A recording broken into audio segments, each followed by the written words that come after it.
Other podcasts, there's that one on YouTube called Hot Ones, I think, and the guy with the spicy chicken wings. Yeah. I looked into that podcast, and the guy doesn't own it. He's just a presenter, and he came up with the idea. It was his baby, but he had to do it through this company who owns the whole product. So is it? he's just treated like an employee at the end of the day. Are you listening?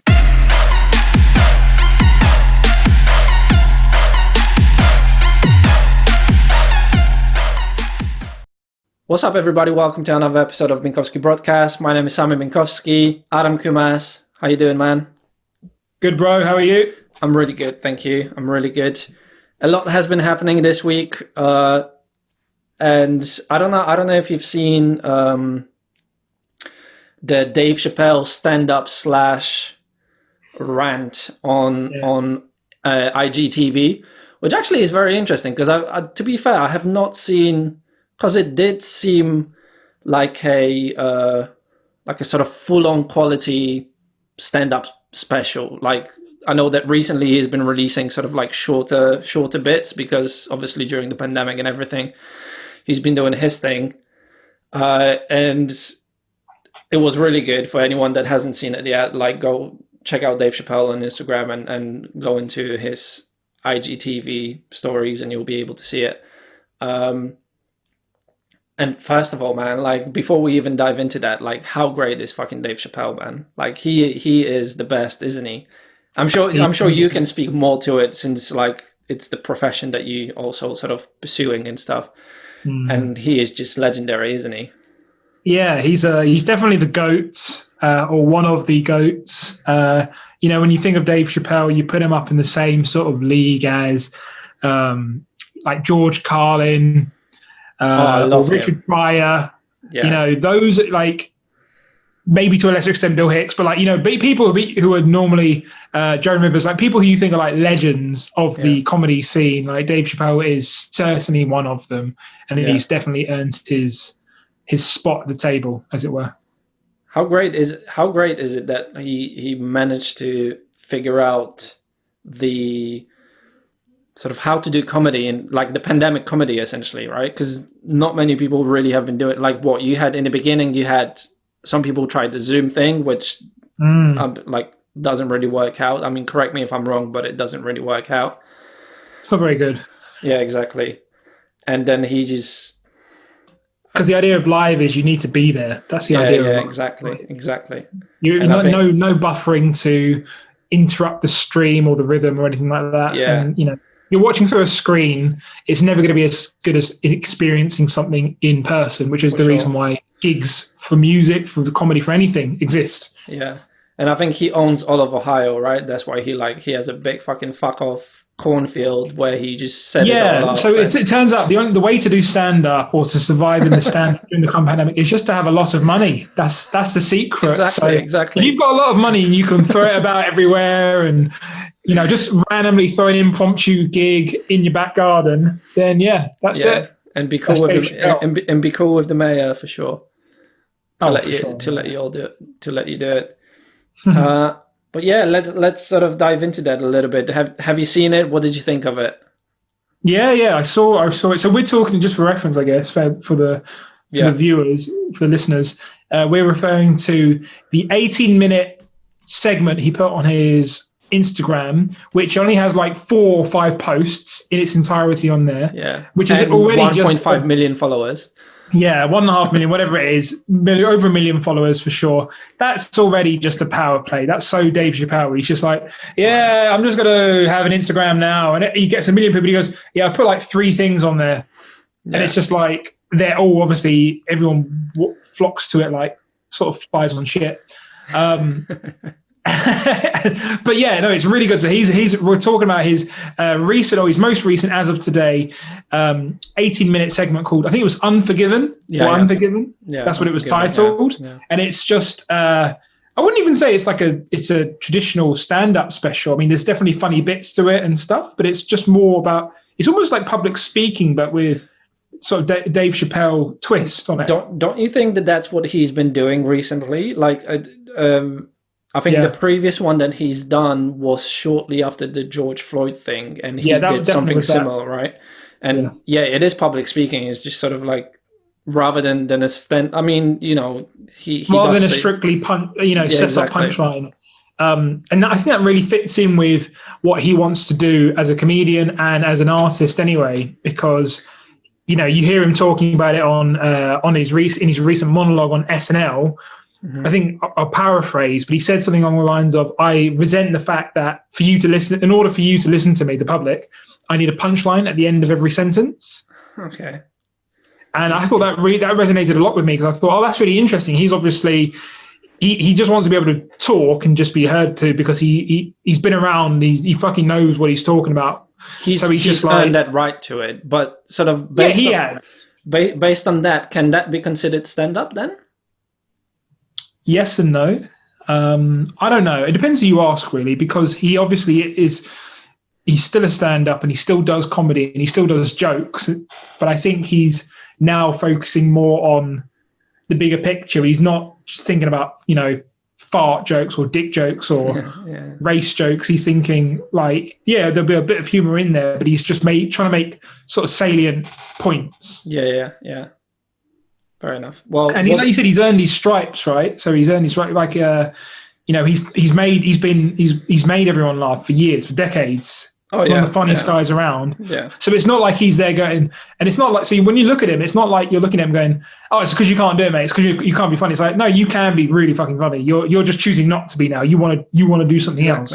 It's more about sort of, I mean, there is still maybe some, here and there is maybe like a fun sort of thing to like make people chuckle, but it's more about educating people or sort of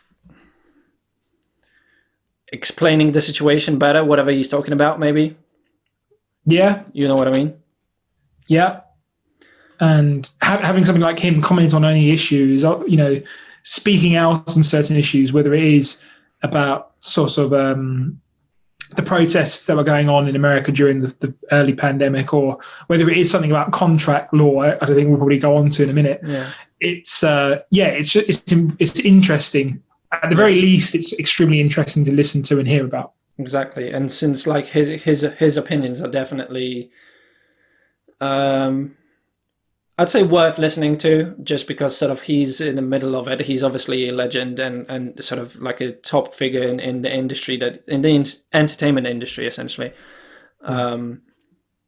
So, sort of speaks from experience, but sort of going back to the Unforgiven segment that he put out on his Instagram. What did you think of it then? I thought it was really interesting. Obviously, he starts off with a few anecdotes about his early life and his childhood, growing up, how he got into stand-up. And then, again, obviously 18 minutes just flies by, and it quickly progresses into his current feelings towards contracts in the industry, so like the comedy industry and contracts that he was signed when he was growing up. And he talks a lot. He focuses a lot on his show, the Chappelle show. Yeah. So I how he feels like he doesn't have any ownership over it.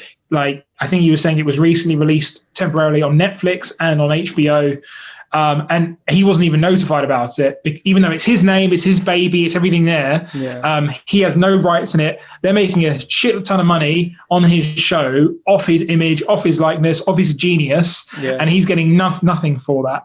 And he just says, he describes how it's so atypical of the industry as a whole, and how he's sick of it and how he wants to change it. And obviously we've seen this exact point brought up a lot in the music industry with certain artists. I think, who is it? Michael Jackson mentioned it quite a lot. Has he? Yeah, he did. I mean, I won't go into other flaws of Michael Jackson, but he contested that. What is it? There's something stupid. Yeah. Did he do it? Who knows?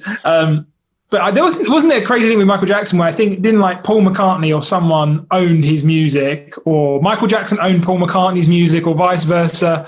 It was one of them owned the other person's music, and that's why they would never perform it live. I think it was Michael Jackson owned Paul McCartney's music, actually. No, I think Michael Jackson owned a big catalog or masters, essentially, from the Beatles. And when you think like that shit is worth millions upon millions upon millions. And then Paul McCartney was like, right, I'm never going to play that live again. And I think also, I don't know if this is fake news or not, but I'm pretty sure Michael Jackson got that advice from Paul McCartney, and he was like, cool, I'll just buy your catalogue then. Has he? I didn't know that. I'm pretty sure, yeah. What a paedophile. Wow. I mean, and Kanye's talked about it as well. He wants to buy his rights to some of his original sort of musics and EPs and stuff. And it's interesting to see it being discussed with comedy, at least with comedy rights and comedy assets. And the thing that really resonated with me with the Dave Chappelle bit, his segment, was he was saying he's so pissed off that he can't even do anything with it. And first of all, he's not getting any royalties. That's enough for paying the ass. He signed the contract, which was kind of shitty when he was young and helpless and desperate, and they gave him like nothing. And also, even now, as a fully grown man with the weight that he has and the money that he has and the power that he has, he can't even take the Chappelle show and do it somewhere else because he doesn't own the likeness to it. He doesn't own his own likeness. He doesn't own his own name. Yeah, exactly. If he mentioned his name as well, and it's just like, how that is mad, isn't it? That is completely mad. Like, since when do you not own the rights to use your own name in whatever the fuck you want to do? That's, to me, that's crazy. Yeah. And that's what he's talking about. And that was obviously eye-opening. Yeah. It is crazy. It's like, I don't know if it's somewhat similar. I mean, but I know that this is specifically relating to comedy, but it's an entertainment industry as a whole, right? And I know you studied film as well. And I'm pretty sure you've heard of a term called Hollywood accounting. Yes. Yeah, so Hollywood accounting, for anyone who doesn't know, is essentially whenever a film is released and it makes a lot of money, Hollywood accounting is a sneaky way of, when you're doing sort of your sort of breakdown of all the costs and then profit that the film has made, Hollywood accounting is finding ways of adding extra costs into that spreadsheet or that breakdown that will then diminish the returns that the movie actually made. So, for example, like it's been sort of widely publicized that something like Forrest Gump, for example, I think that movie cost $40 million to produce, and in the box office it did over $700 million. But technically, on paper, it actually lost money. And when you think about it like that, you just think to yourself, like, how is that just possible? Like, obviously it's possible if you're good with numbers and everything, but it's just so fucked up. It means that they can pay the least amount of money to all the staff, all the cast and crew, and the people who matter, all the people who are running the show, behind the scenes, the corrupt and all this shit. They get all the money. And all these people that put all that effort into it, don't get what they don't get the equivalent of the hard work and sort of the compensation. Yeah, exactly. They're not going to pay the grip a fair wage. They're going to be like, "Fuck you, mate. You get minimum wage." I think one of my favorite. So go on. I said, just imagine like going on stage, smashing it absolutely on stage, having the best sort of gig of your life, and then the owner of the club or whatever just finding a way not to pay you. I'm sure that shit happened. Like, I don't know personally how it is. You'd probably be able first to of all, speak if you more go to it. a club and you don't know what you're being paid, you're a bad negotiator to begin with. Like, unless you're on open spot, in which case then going through the door, you're not getting paid. Yeah. But if you're there for a fee and you don't know, they'll go, "Oh, I'll pay you a fee," and you don't know until you come off. Like, that's on you. Yeah, true. That's true. That's like, you get paid in chicken wings, mate. To be fair, I've definitely done some gigs where I've been paid in something very similar. There you go. Yeah, but it was worth it. Those chicken kebabs wings were good. It was a kebab, but it was great. It was very nice. Got free hot sauce. Yeah. But what were you going to say before that? Can't remember. If it comes back to me, I'll let you know. So, like, don't you think that all these companies, like, of the segment, the special that Dave Chappelle put out on his Instagram, it is very eye-opening, and I do feel like, for whatever reason, maybe because of the pandemic or whatever's happening, that conversation is brought up more and more. You can hear it on podcasts like Joe Rogan. He talked about it with Bill Burr. You can hear it on Yeah. And sort of these big companies selling the idea of the idea of what you could be to an unknown and sort of up and coming person, whether it's a podcaster, artist, musician, actor, whatever.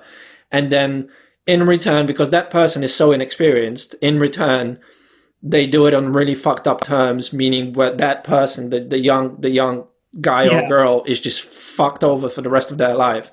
And you can hear it on like Joe Rogan podcast. You can hear it on Flagrant 2 with Andrew Schultz.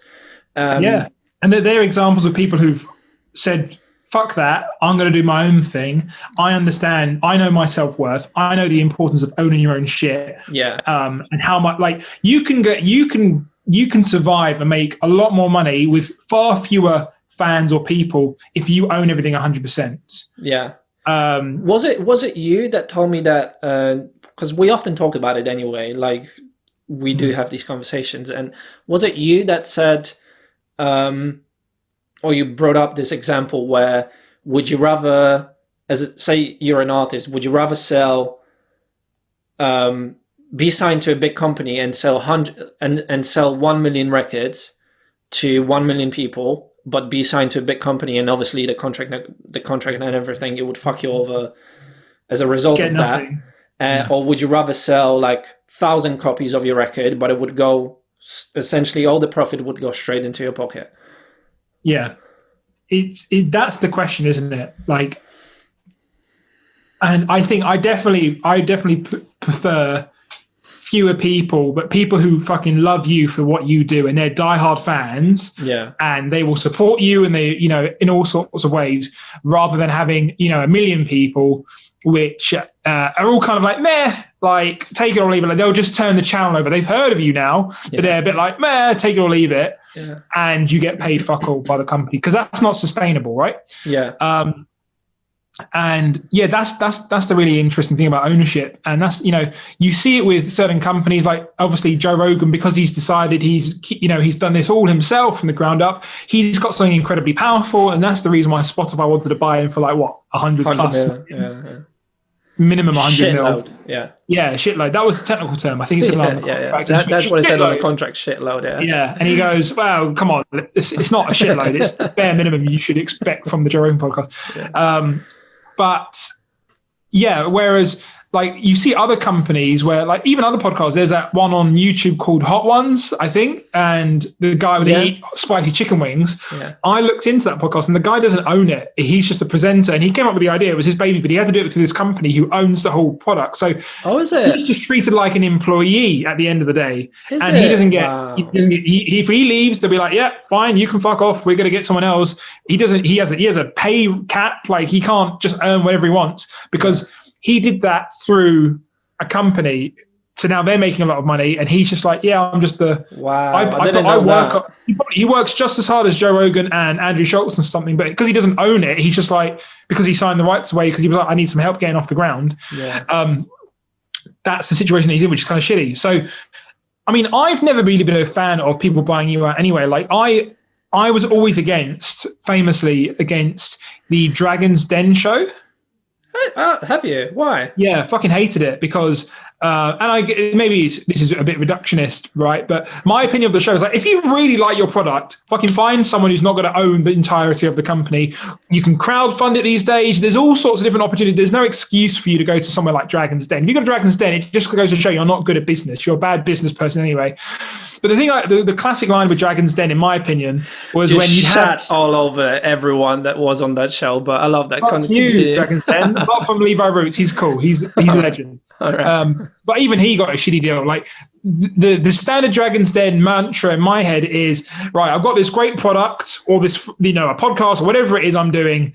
And I'm just starting out. This has potential, if it's scalable, to go huge, go global. But I'm just starting out. I just need a little bit of capital. If you can give me 50 grand, that will help me set the foundations and we can grow exponentially. And they're all sitting there with like fucking sticks up their asses going, 50 grand, that's a lot of money. And like, to them, it's fucking chump change, right? And they go, I'll give you 30 grand for 80% of your business.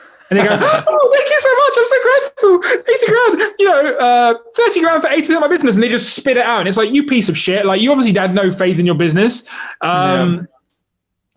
Imagine forever giving away 80% of all your earnings and all your shares and all of that because you needed a little bit of money to start off. That's pathetic in my mind. Imagine giving anything away forever. Like, that's just... Yeah. I mean, to a certain extent, for shares, it makes sense, but not that amount. And for that fucking ridiculousness, like for that small amount of money. So that to me has always been stupid. Okay.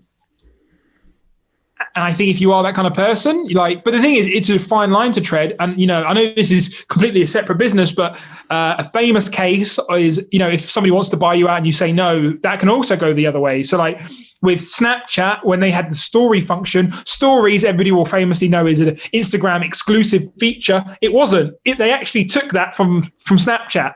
Oh, okay. Did you not even know that? I'm behind. No, I didn't know. No, that. So that's fun. That's fundamental, right? Okay.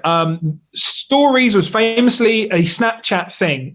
They were the first people who did it in the way that it is now. And Instagram actually Facebook offered to buy Snapchat for $3 billion. I can't remember how many years ago this was. You can probably find it, put a link or something there. Yeah. But they offered to buy Snapchat for $3 billion. The creator of Snapchat said, "Fuck you. I know I'm worth more." And there was even this fun thing of like, you get the Snapchat filter, the little ghost. For like a period of like 6 months, I thought, or something, like if you went to the Facebook headquarters and you turned on the Snapchat filter, it would just be a picture of a ghost doing that. Wow. Yeah. Anyway, Facebook didn't like that and didn't like the fact they rejected the offer. And they said, right, if you're not going to accept us, our offer to buy you out, we're just going to copy. So they copied stories. So the stories feature was taken from Instagram, and obviously it's been a huge success it was today. And I actually remember watching it, right? And I never really liked Snapchat anyway, but I didn't like the idea of it being trodden on, even though it's a big fucking company. I thought, why is it being trodden on?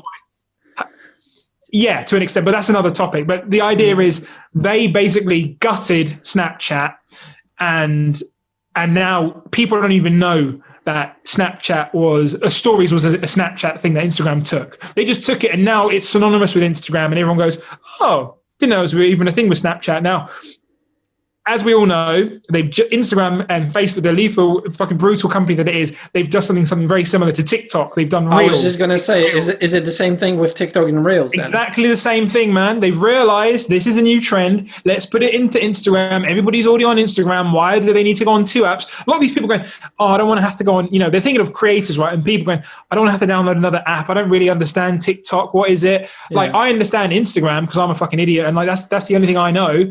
Oh, there's this new thing called Reels. This is quirky. This is fun. I wonder what this is. They've just taken it from TikTok and they've put it into Instagram, wow. which I'm, it's brutal to see. Yeah. And I reckon TikTok will probably go the same way as Snapchat eventually, because with all this shit with Trump trying to get rid of it and forcing Oracle to own a percentage of it, and this insecurity, it will go the way of Snapchat, I think, because its main big quirk has been copied by Instagram. Yeah.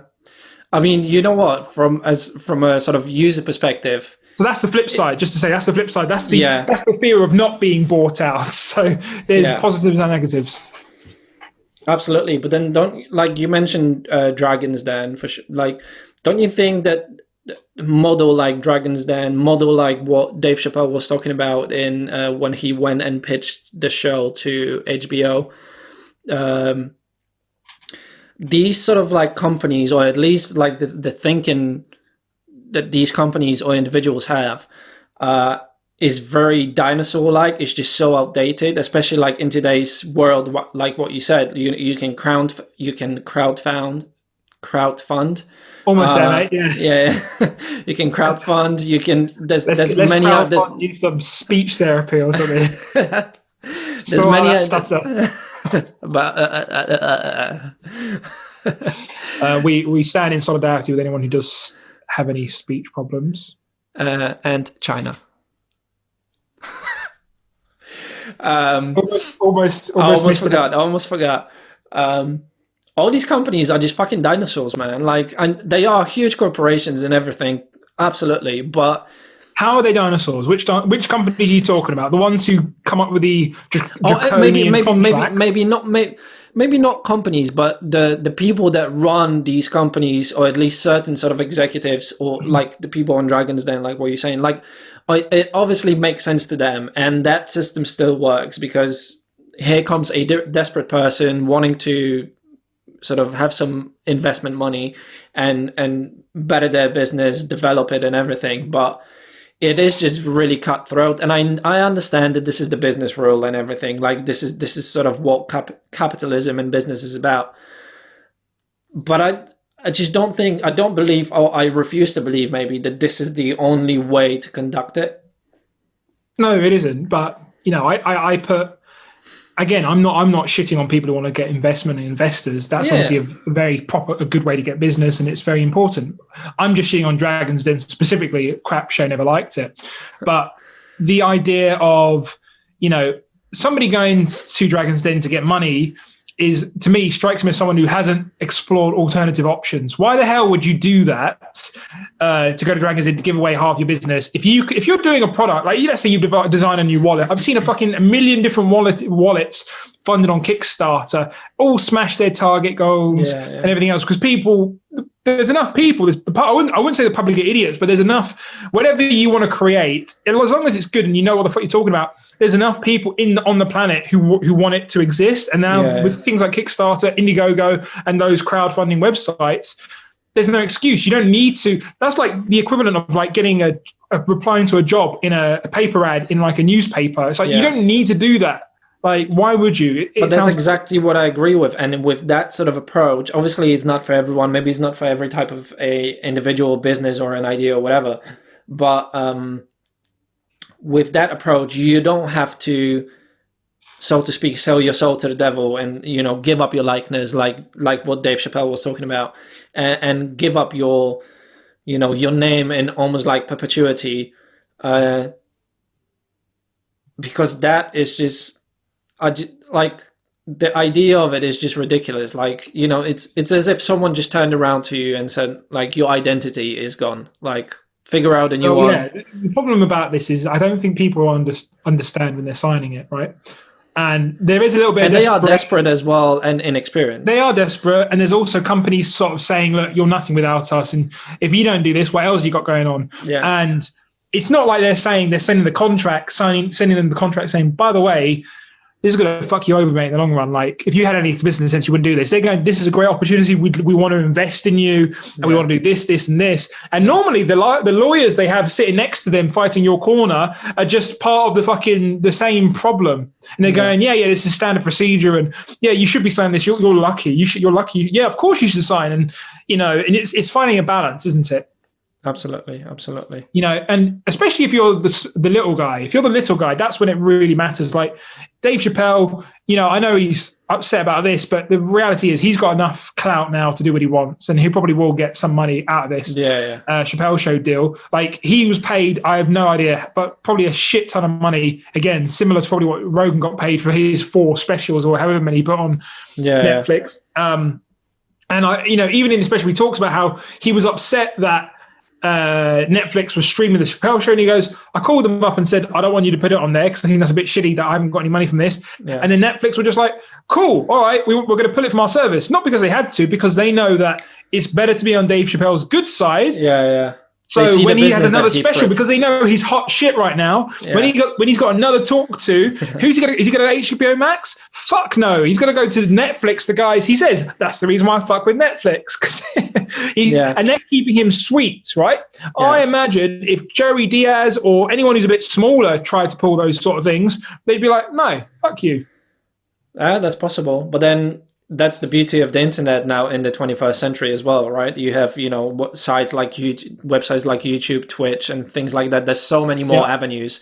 I'm certain that, when the Chappelle Show was going on and happening sort of in its infant stage, going to a cable company was the thing to do. Exactly. Whereas right now, I mean, Flagrant is it like Flagrant, like Andrew Schultz in Flagrant. That's a good example of it as well, because I think even he said it himself on one of the podcasts that, like, you know, he could have done it with MTV and could have done it with a big company, but you just, in a way, you don't need them for everything. Maybe like you had to back when Dave Chappelle was doing his show. Like nowadays, depending on your project, obviously, and stuff, you don't necessarily need them. You just need to be, you know, solid at what you do, be entertaining enough, and, you know, you will eventually find the audience. The grind might be longer because obviously all these companies bring you enough sort of clout to put you out there. Yeah, I'm guessing the rewards are much more worth it. Yeah, I think there's the mixture of both. I mean, I'm not saying don't ever engage with any of these companies. I think as well, all the people that we look up to, like Dave Chappelle, Joe Rogan, Andrew Schultz, in the comedy sphere at least, they've all had interactions with the mainstream media and these companies. And I think to an extent it can boost your profile. It is quite good. But if you can't capitalize on that and carve your own future up for yourself, then that's not great either. Absolutely. So, you know, I think it's a bit of both. I wouldn't say one's toxic. I would just say that they have been taking the piss for a long time and people are getting sick of it. And now there's alternative methods, which means you don't need to do that. I'm not saying that you don't need them at all. You definitely need them because you need as many avenues to succeed as it is possible. It is just what you just said. People are more conscious of everything and sort of are more interested in sort of everything, how things are done, and sort of scrutinize more. And because of that, all these companies need to be more aware, because, you know, at the end of the day, we are the consumers. We are the ones that give them all that money. And that's the only thing that annoys me with the mainstream media. It's just the idea that you can't use your own likeness. You don't own your own likeness. You don't own your own name. You can't use your own name to do something else because we own the rights. That would piss me off.